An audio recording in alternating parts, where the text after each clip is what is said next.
사무엘상 19장 18절에서 24절까지의 말씀을 보기를 원합니다.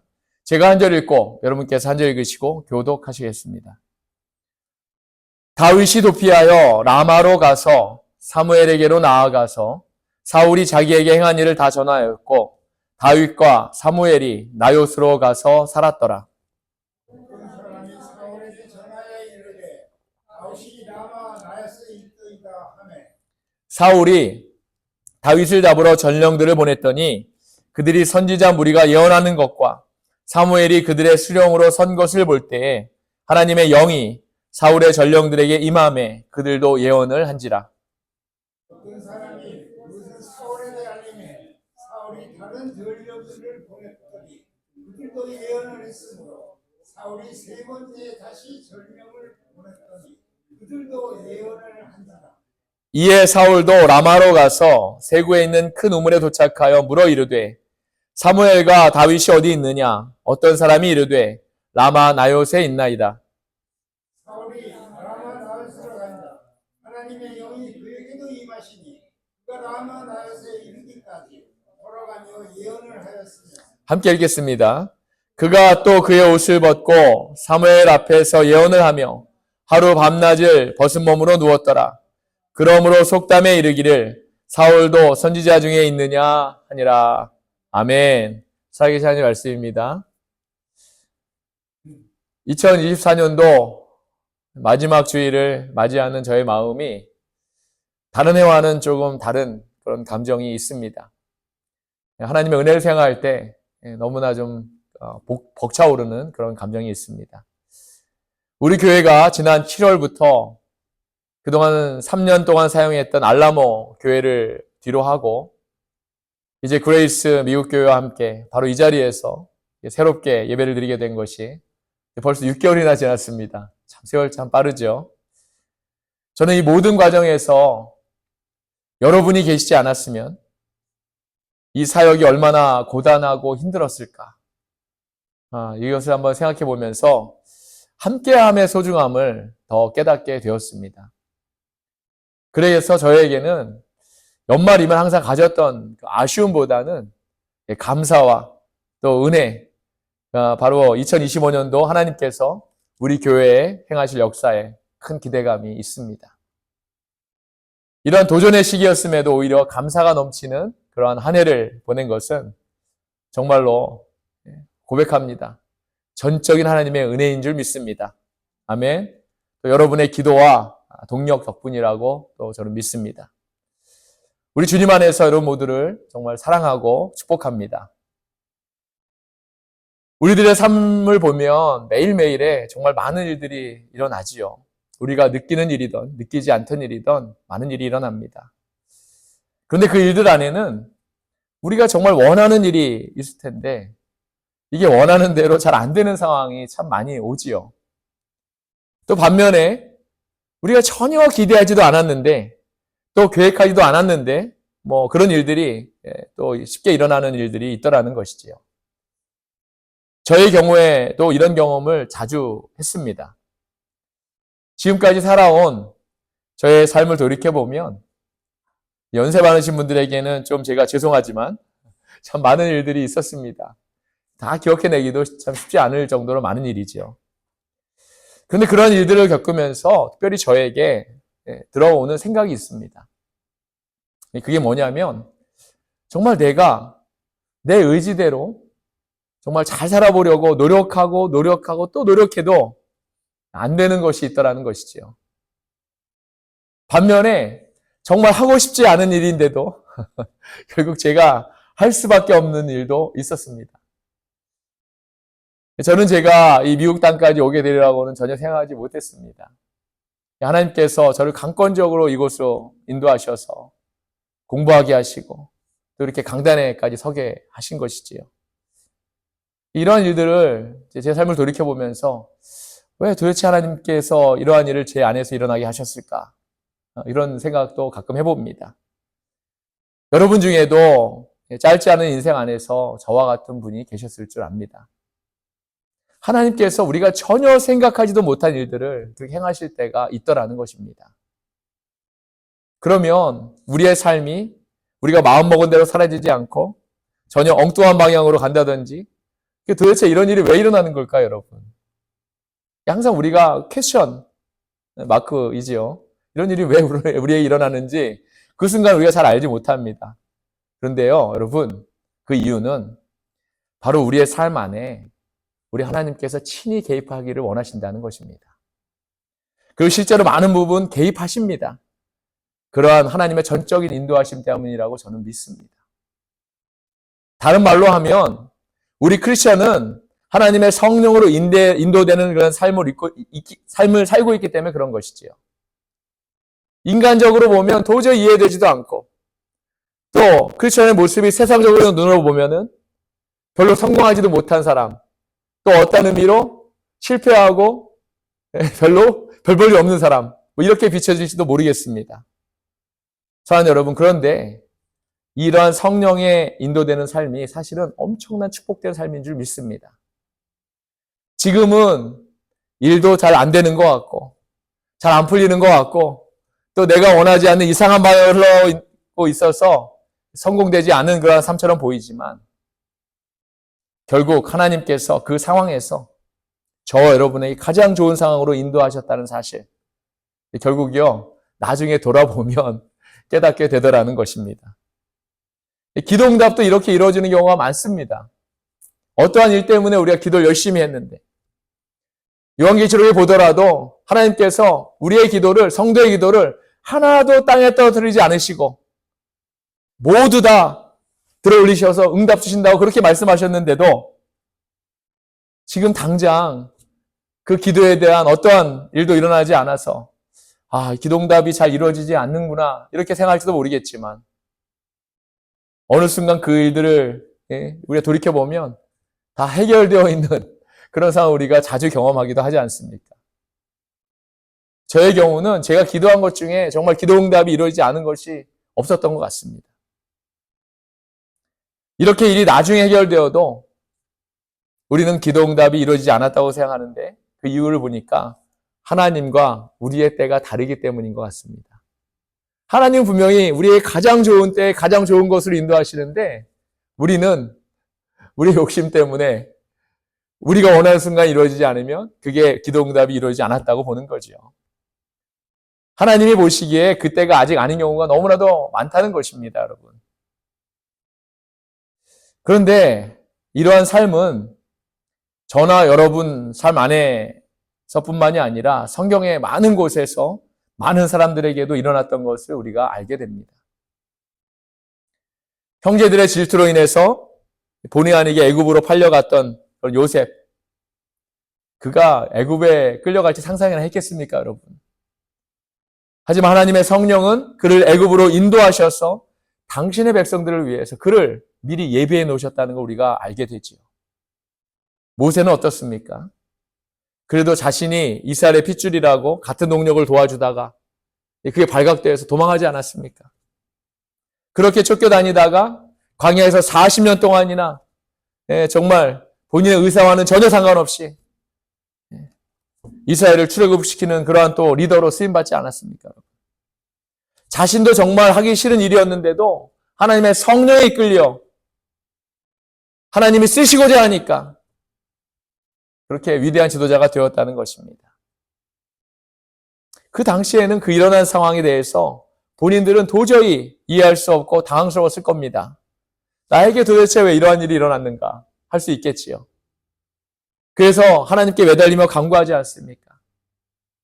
그럼에도 우리를 향한 하나님의 뜻은 우리가 전부 알 수는 없습니다, 여러분. 그런데 오늘 본문을 보니까 본문의 다윗도 그랬습니다. 이스라엘 첫 번째 왕인 사울이 하나님께 기름 부음을 받아서 왕이 되었는데 어느 날 전쟁에 나가기에 앞서 제사를 드리기 위해서 사무엘을 기다리게 되었습니다.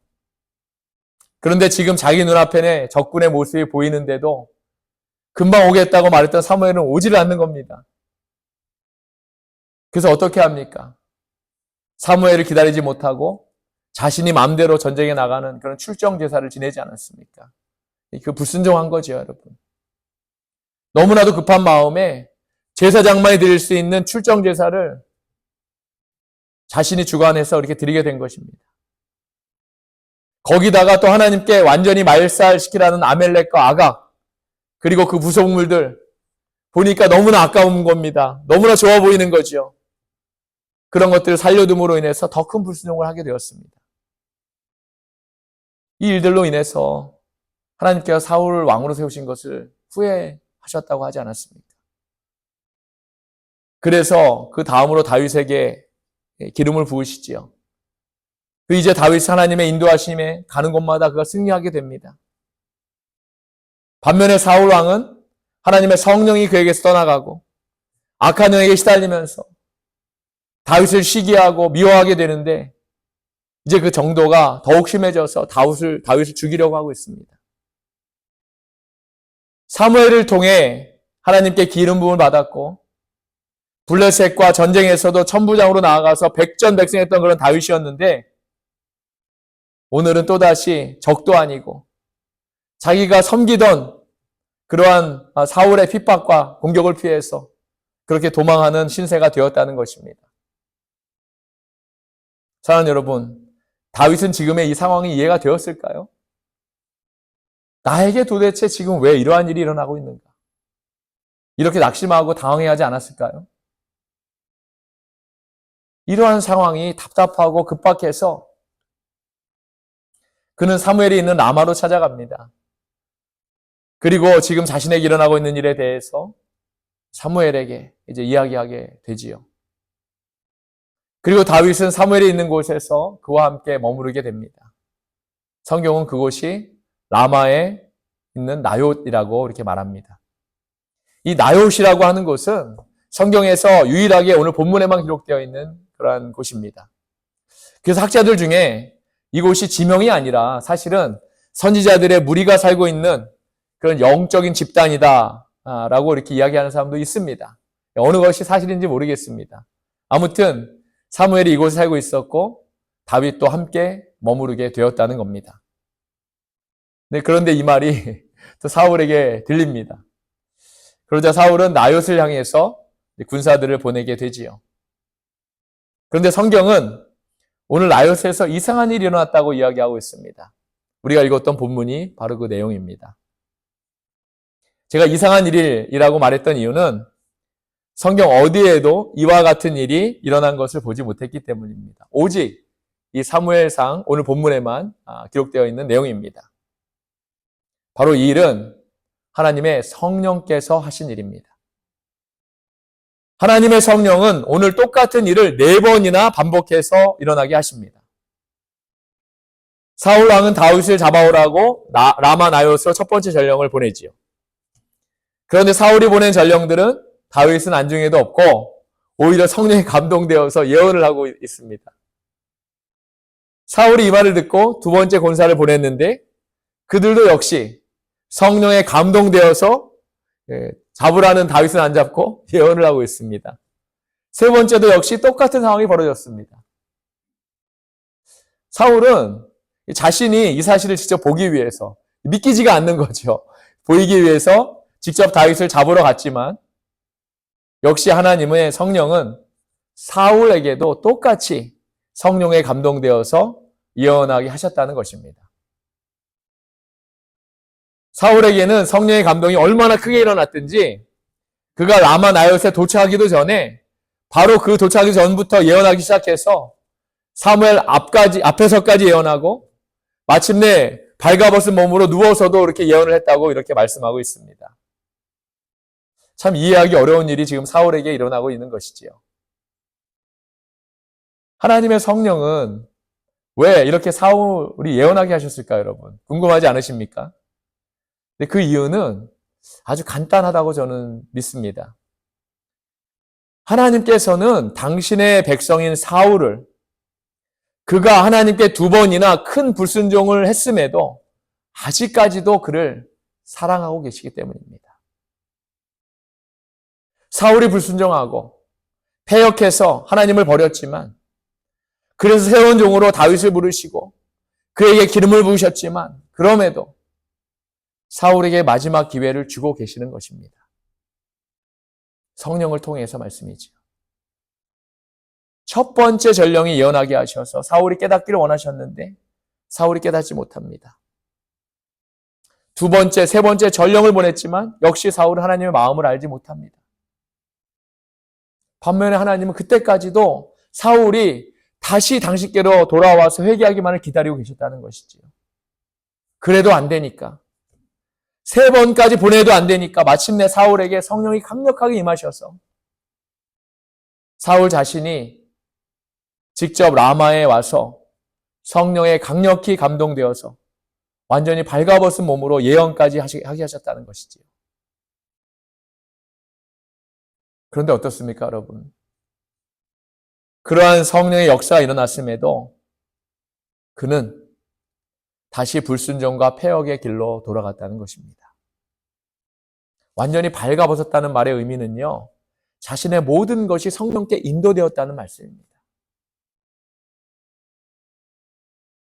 그의 모든 죄와 그의 모든 교만과 모든 허물이 하나님 앞에 완전히 드러났다는 그런 의미이지요. 그런데도 사울은 끝내 하나님께로 완전히 돌이키지 못했습니다. 사랑하는 여러분, 이것이 바로 하나님 아버지의 마음인 줄 믿습니다. 우리가 완전히 회개하고 주님 앞에서 세상의 때를 완전히 벗겨서 발가벗고 두 손 들고 하나님 앞으로 나아오는 것을 하나님은 원하고 계십니다. 혹시 하나님께로부터 잠깐이라도 멀어졌던 그러한 분이 계시다면 성경은 지금 당장 먼저 회개부터 하라고 말씀합니다. 회개도 그냥 하는 것이 아니라 완전히 발가벗고 두 손 들고 하는 그런 회개를 해야 한다고 말하는 겁니다. 이 말의 의미는 이제 내 마음에는 나는 완전히 죽고 내 자아는 완전히 죽고 내 교만은 완전히 죽고 내 정욕은 완전히 죽고 하나님만 살아계신다는 그러한 의미이기도 한 것입니다. 그래서 십자가의 죽음이 내 죽음이 되어야 하고, 할렐루야, 십자가의 부활이 내 부활이 되어야 하는 것입니다. 우리가 주 안에서 완전히 죽어야지만 그분으로 인해서 완전히 살아나서 새 생명을 얻게 되기 때문이지요. 바울은 이 진리를 깨달았습니다, 여러분. 여기에 구원의 비밀이 있고 여기에 바로 우리 크리스천의 비밀이 있는 것입니다. 이래서 십자가의 죽음이 위대한 것이지요. 역설적이지만 우리가 완전히 죽어야 우리가 또 완전히 살아날 수 있는 것입니다. 하나님께서 오늘 사울에게 원하신 것도 바로 이 완전한 자기 죽음입니다, 여러분. 완전히 발가벗고 예언을 하며 성령의 100% 붙잡힌 바 되어서 그분이 원하시는 대로 이끌리는 삶. 하나님께서는 바로 이 삶을 저와 여러분에게 원하고 계신다는 것입니다. 하지만 사울은 오늘 마지막으로 이제 기회를 완전히 잃게 되었습니다. 이제 더욱 악한 영이 그를 붙잡게 됩니다. 얼마나 안타까운 일입니까? 하나님의 기름 부음을 받았는데도 다시 돌이키지 못하고 결국 멸망의 길로 가게 될 사울이 얼마나 불쌍한 인생입니까? 이러한 사울과는 반대로 다윗은 성령에 붙잡힌 바 되는 것이 얼마나 중요한지를 잘 알고 있습니다. 제가 좋아하는 성경 중에 시편 51편 11절을 보면 이러한 말씀이 있습니다. 나를 주 앞에서 쫓아내지 마시며 주의 성령을 내게 거두지 마소서. 아멘. 너무나도 간절한 마음이지요. 우리아의 아내 밧세바를 범하고 나서 우리아마저 전쟁에 내몰아서 죽인 후에도 자신의 범죄를 깨닫지 못했습니다. 요만큼의 길티한 마음은 있을지 모르겠지만 그래도 자기가 왕인데 깨닫지 못한 거죠. 그때 나단 선지자의 책망을 듣고 나서 그때서야 자신이 얼마나 큰 죄를 지었는가를 하나님 앞에 회개하면서 그가 뭐라고 고백합니까? 나를 주 앞에 쫓아내지 마시고 주의 성령을 내게에서 거두지 마소서. 바로 이 노래가 시편 51편입니다. 그가 제일 걱정했던 것이 뭐라고 말합니까, 여러분? 바로 주의 성령이 자신에게서 떠나가는 것이었습니다. 다윗은 사울에게서 성령이 떠나가자 악령이 그를 괴롭혔던 것을 분명히 봤거든요. 하나님의 백성에게 성령이 떠나간다는 것의 의미가 얼마나 무서운 일인지 사울의 경험을 통해서 바울은 이미 알고 있었던 것입니다. 그래서 그가 가장 두려워했던 것은 바로 자신에게서 하나님의 성령이 떠나가시는 것입니다. 그러면서 그가 자신의 죄를 회개하면서 하는 고백이 있습니다. 17절에 보면 이렇습니다. 하나님께서 구하시는 제사는 상한 심령이라 하나님이여 상하고 통회하는 마음을 주께서 멸시하지 아니하시나이다. 아멘. 다윗은 성령이 자신에게서 떠나가지 않게 간구하는 방법, 이것이 무엇인지 또한 잘 알고 있었다는 겁니다. 바로 상한 심령으로 주님께 나아가는 겁니다. 상한 심령은 상하고 통회하는 마음이라고 했습니다. 누가복음 18장에도 나와 있지요. 바리새인과 세리의 기도를 비유하는 내용이 소개됩니다. 바리새인은 기도할 때 서서 따로 기도하여 이르되 하나님이여 나는 다른 사람들의 곧 토색, 불의, 간음하는 자들과 같지 아니하고 이 세리와도 같지 아니함을 감사합니다. 나는 7일에 2번씩 금식하고 또 소득의 11조를 드리나이다. 이렇게 기도한다는 겁니다. 반면에 세리는 멀리 서서 감히 눈을 들어 하늘을 쳐다보지도 못하고 다만 가슴을 치면서 하나님이여 나를 불쌍히 여기소서. 나는 죄인이로소이다. 이렇게 기도했다는 거지요. 여기서 가슴을 치면서라는 말이 바로 통한의 심령으로 상한 심령으로 했다는 말씀입니다.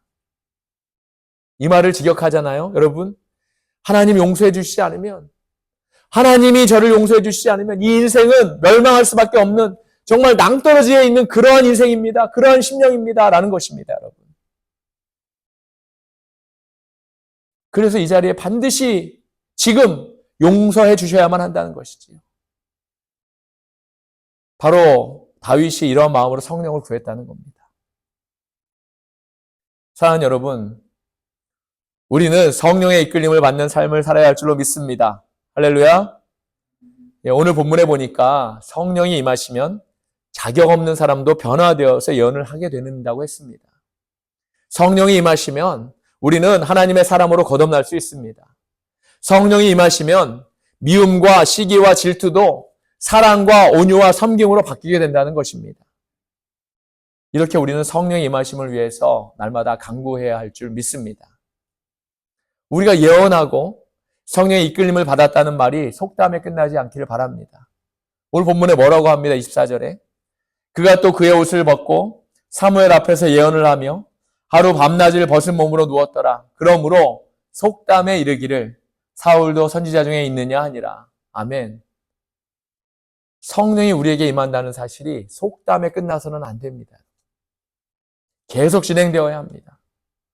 우리 하나님 앞에 갈 때까지 진행되어야 합니다. 우리 안에 항상 성령이 임하셔서 떠나가면 안 됩니다, 여러분. 오늘도 나는 성령의 인도하심을 받고 있다. 그 성령의 인도하심으로 예언하고 있다. 이러려면 어떻게 해야 합니까, 여러분? 통한의 심령으로 회개해야 합니다. 나를 불쌍히 여겨 주옵소서 해야지요. 말씀을 정리합니다. 사랑하는 여러분, 2024년도 한 해를 보내면서 지금 여러분 자신의 가장 필요한 것은 무엇이 있을까요? 관계의 회복일까요? 경제적인 충족일까요? 아니면 건강의 회복일까요? 이 모든 필요한 일들이 저와 여러분에게 하나님의 일하심으로 채워질 수 있기를 예수 그리스도의 이름으로 축원합니다. 그런데 여러분, 이런 것들보다 더 중요하고 급한 것이 있습니다. 바로 우리 안에 성령이 함께 하시는 일입니다. 할렐루야. 우리가 우리의 삶 속에 도대체 나에게 왜 이러한 일이 일어나는가? 우리가 생각할 때 바로 이때가 성령님이 일하실 때인 줄 믿습니다. 하나님께서 우리에게 기회를 주시기를 원하십니다. 하나님의 성령이 항상 우리와 함께 하시기를 원하십니다. 그래서 우리가 그 성령의 인도하심으로 살아가기를 원하십니다. 오늘 주신 이 귀한 말씀을 통해서 성령의 임하심을 날마다 경험하시는 저와 여러분이 다 되시기를 예수 그리스도의 이름으로 축원합니다. 혹시 다른 것을 우리가 잃어버릴지 몰라도 성령님은 절대 잃어버리지 않아야 합니다. 혹시 우리 안에서 날마다 우리를 도우시고 인도하실 수 있도록 우리가 회개의 삶을 살 수 있기를 소원합니다. 한 해를 보내면서 가장 중요한 것, 성령님을 우리 안에 간직하는 것. 이러한 성령의 역사와 임하심이 저 여러분에게 지금 이 시간 일어날 수 있기를 주 예수 그리스도의 이름으로 소원합니다. 기도하시겠습니다.